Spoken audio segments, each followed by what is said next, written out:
Господин Борисов, кажете ни първо как успяхте да дойдете на работа днес? Входовете бяха блокирани. През покрив. Да сме сериозни сега. Кои хода са блокирани? Това не е нещо сложно. Седнеш в колата и да чакаш да те дигнат, а да ставаш герой. Така както ето вход от към банката. Обявиха обаче, че ви е страх Кой да бе? ходите пеша. Продължаваме Промяната, Демократична България. Именно Така за ли? това бяха блокирани входовете. Ма те са много смели. Те са страшни смелчаци. Съм ги гледал с мандаринките как се бият. Така че страшни смелчаци. Всеки знае, Ирина знае къде живее от как съм се родил. И аз всеки ден идвам 40 км от Банкия до тук и се връщам. Как да ходя пеша? Стана, утре ще иска да се включа в обиколката на Витушка, да Витуша горе. Освен това, за разлика от тях, имам семейство, имам внуци и те вечер ме чакат да вечеряме вкъщи. Аз не ходя на ресторанти от десетилетия.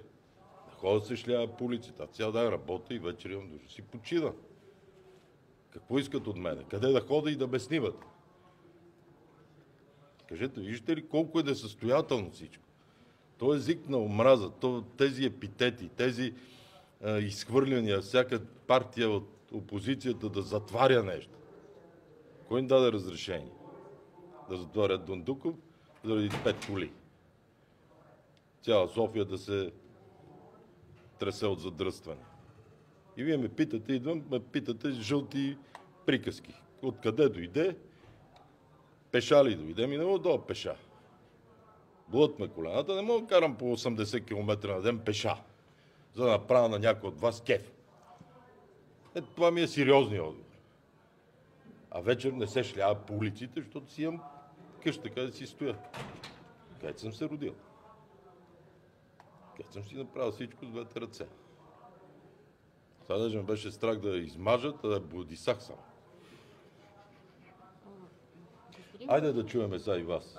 Другата, нали, двете връждуващи групировки.